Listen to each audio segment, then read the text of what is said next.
Hello everyone, welcome back to my channel, and thank you for those who have subscribed, and if you have not subscribed yet, please subscribe so that you'll be alerted of the videos that I upload. Alright, so some people have been asking me, so what motivated me to want to go and study abroad, or to want to go to Europe, or, what is the story behind it. So I thought that I should share this journey, and I titled it dreams delayed rather, and not dreams denied, meaning that it doesn't matter sometimes how long something takes, but dreams remain valid, all right, and alive. So actually, in terms of me wanting to go to Europe, or to experience Europe or go abroad in general sense, I was motivated by a competition that we had to do in grade 11 in 2004. So in 2004 I was in grade 11, so I'm actually a bit old, yeah. So it was myself, Justice Kosa, and also Klaisan Loof, call him Gajin, Big Gaj. So there was a competition about water conservation, so we had to come with strategies to conserve or preserve water in our communities and also in South Africa in general.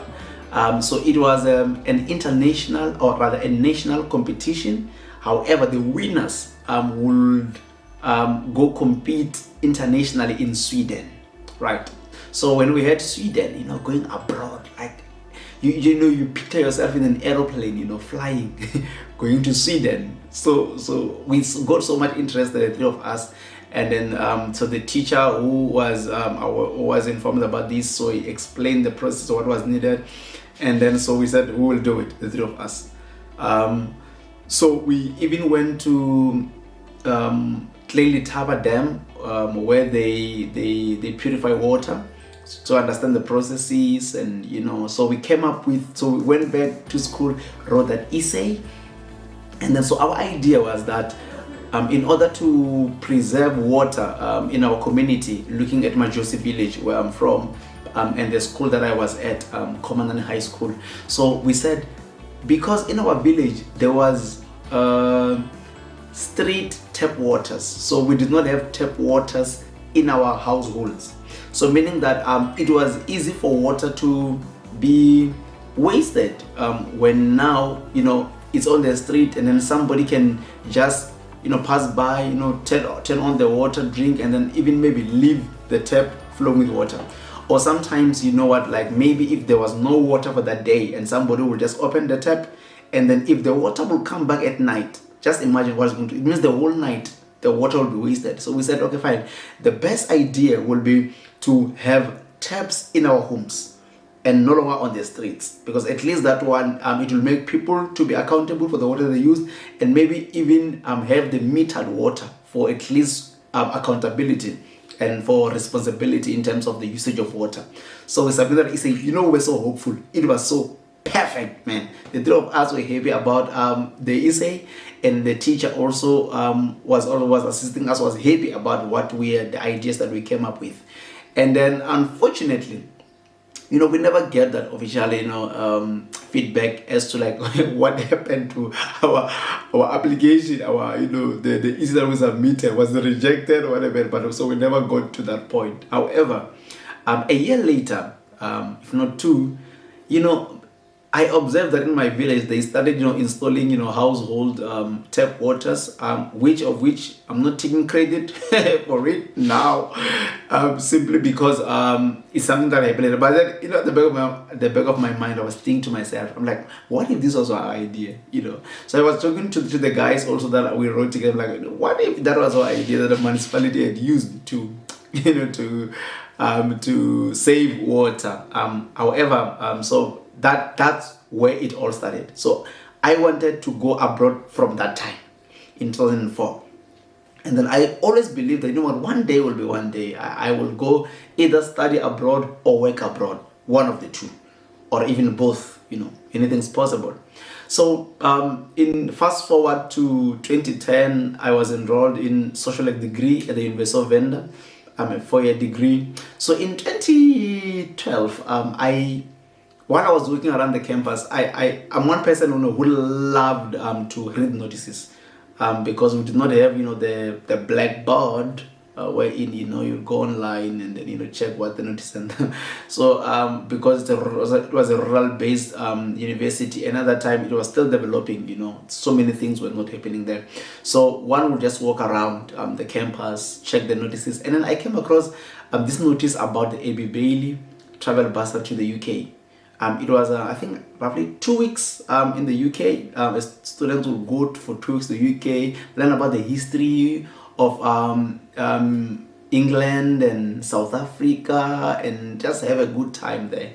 So I was like, wow, this is my chance. Let me apply for this. So I applied for that travel bursary.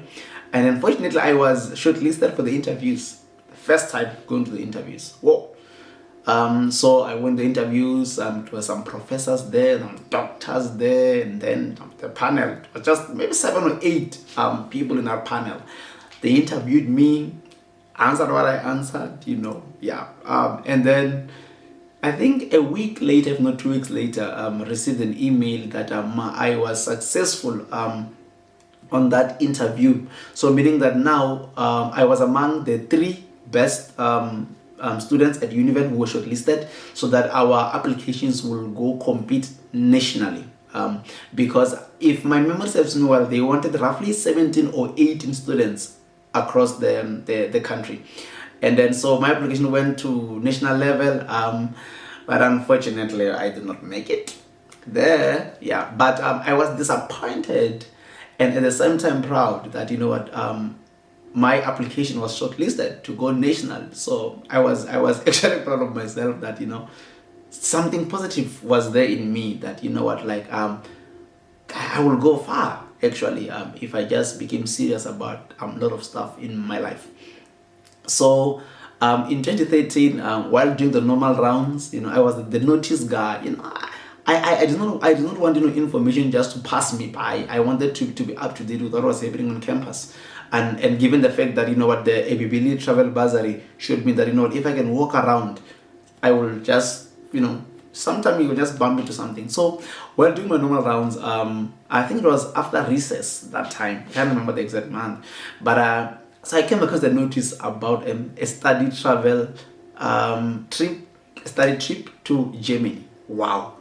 So it just caught my attention. I was like, I'm applying for this because I'm one person who always believed that like applying, one doesn't lose anything. You try something out, you take your chances and see what happens.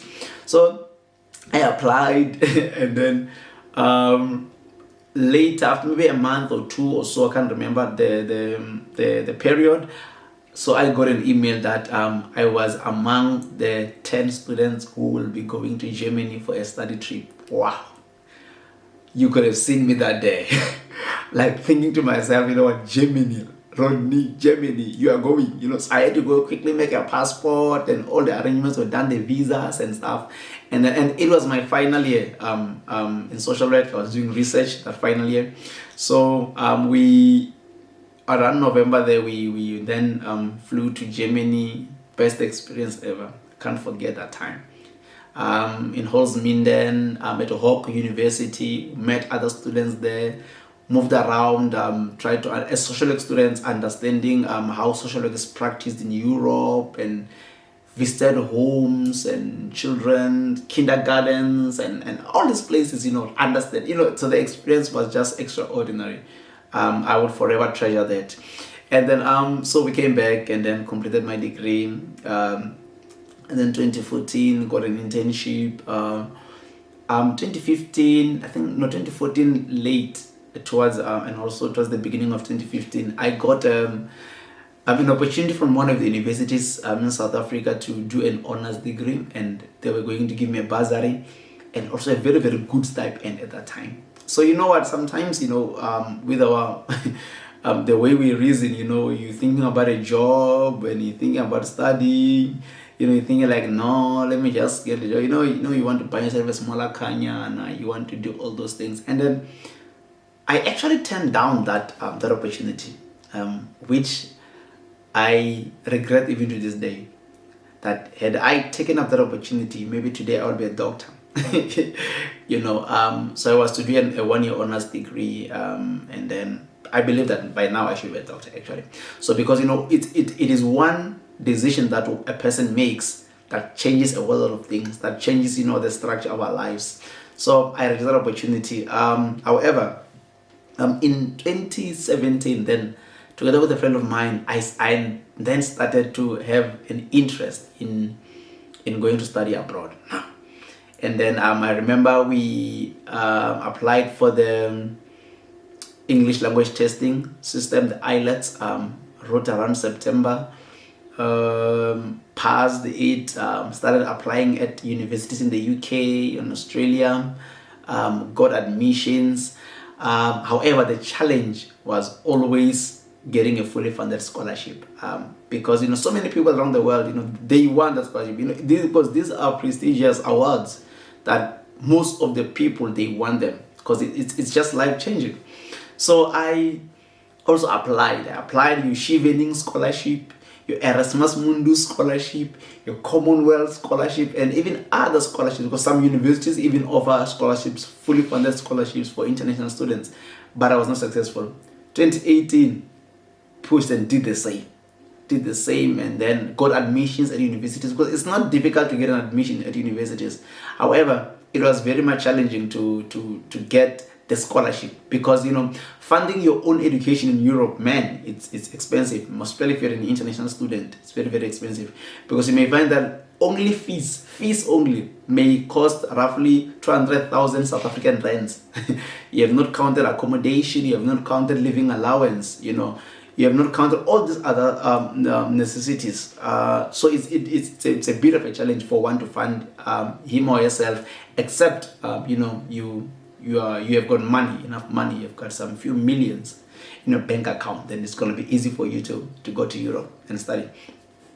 So 2018, it was a challenge, didn't get them, disappointments, because I will normally receive that famous email, thank you for your application. Unfortunately, we regret to inform you that your application was unsuccessful due to the competitive nature of this scholarship. What. We wish you the best in your new endeavors. You are welcome to apply again. Oh my goodness. Woo. I got to a point wherein I actually started to normalize those emails. And it's then that now I realize that actually I had lost hope unaware. Yes, I had lost hope unaware, because sometimes even when I would apply for those scholarships, and when the feedback comes, when maybe like when the email notification comes in and you will see that is this also scholarship, I had prepared myself that I am just going to see, unfortunately, understand. So I think unaware I had lost hope, because it was just discouraging. Sometimes it can be discouraging, and if you're not strong enough, these things can break you down. You want something, and it's not working out, and then so 2018, same thing. 2019, I think 2019, I was not that active in terms of applying for scholarships. I think maybe I was still recovering from the heartache and an academic heartbreak, scholarship heartbreak. So I decided that so I think 2019 I was no longer that much into them, until I came across the Kada Asmal Fellowship Program for South African students to study a postgraduate qualification in the Republic of Ireland. And then so I saw it, and also informed one of my friends that is also so much keen about studying abroad. So I sent in an application, because it had stages. So stage 1, I had sent in an application for them to check the eligibility. And to my surprise, I think I did not expect it. I don't know why, but I guess with my experience, I just did not expect it that much. So I got an email maybe a month later that I was successful on stage 1, and I was invited to apply for the stage 2 of the application process. I remember that day I was at work. My goodness, I was so excited. I was so happy. I could not believe it. That wow, this was happening to me. And then so I completed the form for stage number 2, and then around November I submitted the application. And then around December the 5th, I got an email that I was shortlisted for the interview, and I had to go and write the English language test. I wrote the English language test and in December, and then January went for the interview. I think it was the 16th of January with my suit, I was there, looking the part, trying to impress, first impressions last, by the way. So I went there, and I remember I drove from Polokwane to Pretoria in the morning, and then got there, I think 2 hours before my interview scheduled time, and sat outside, just trying to get some fresh air. Spoke to my younger sister, because just for encouragement also, we spoke via what's that, video call, and like, yeah, you're there, like, yeah, I'm here, and so forth. So 10 minutes before I went in, and then when to set the reception, they came and called to fetch me, went inside the boardroom, did the interview, and they were just so cool. Also, it was 3 ladies, they were so cool. Did the interview with me, shared everything that I had to share, said everything that I had to say. And then when I walked out of the interview, I was confident, I was positive that, something positive is happening. I could feel that, there is something good that is coming my way, something good that is happening. And then, so I waited for, I think, a week. After a week, I received an email that said I was successful on the interview. Yes, I was successful, and then now they are going they recommended me, and also that they will take my application, and also the rest of the people who were successful on the interview to the headquarters for the final selection from the selection panel. And then fast forward to May, I got an email that I was successful, I was selected, yes. And then I had to apply to the universities in Ireland, which I had chosen, also the 2 courses that I had chosen. So I applied, and then to my first choice university, which is the National University of Ireland, NUIG, and the course. So within 2 days, I got a response that I was admitted. They accepted my application, and they offered me a course place in gender globalization and rights. So happy, and then fast forward to July, and then I finally got my my award letter to say that I've been awarded the scholarship. So it's been quite a journey, man. Like, if I had to actually explain in detail the processes, I think even this this video, it will even go maybe for 3 hours, because I spend even sleepless nights. Sometimes I will even wake up early morning around 3 a.m. and complete my application, research, and do all these things because I wanted this so bad. So it's true that dreams delayed are not dreams denied. That whenever you want something, you just have to do what you gotta do. Because sometimes you find that we want something now, we pursue it, and then we give up. We just throw in the towel and then never again. So however, I that dream that I had, that one day it's either I want to work abroad in Europe or I want to study there, is materializing. It has become a reality for me, because I did not give up, even though I did not have any reason to pursue these things. I did not even have any reason to, to believe that, one day it will happen. But my prayer was answered at last, So I would also like to encourage you to say, whatever you want to do with your life, it doesn't even have to be maybe studying abroad or working abroad, whatever you want to do in your life, believe in your dreams, believe that your dreams are valid, they are alive, and do your part, pursue them, don't give up. And one day you never know, something positive may come your way. I always tell people that, like if there's a particular opportunity, applying takes nothing from you. Taking your chance, it takes absolutely nothing, zero from you. You just try things out and see where life takes you. So I'm just happy that what I wanted for so long has finally come, and I'm gonna embrace it. I'm gonna do whatever it takes, to embrace this, because you never know. The next thing I might be working abroad, you never know. Just experiencing and meeting new people, and also sharing your experience with people from different walks of life, so that we grow. That's how we grow. Learning new things, new skills and so forth. And given the fact that we know that in Europe, the education system, it's of higher standard compared to ours, for so many reasons.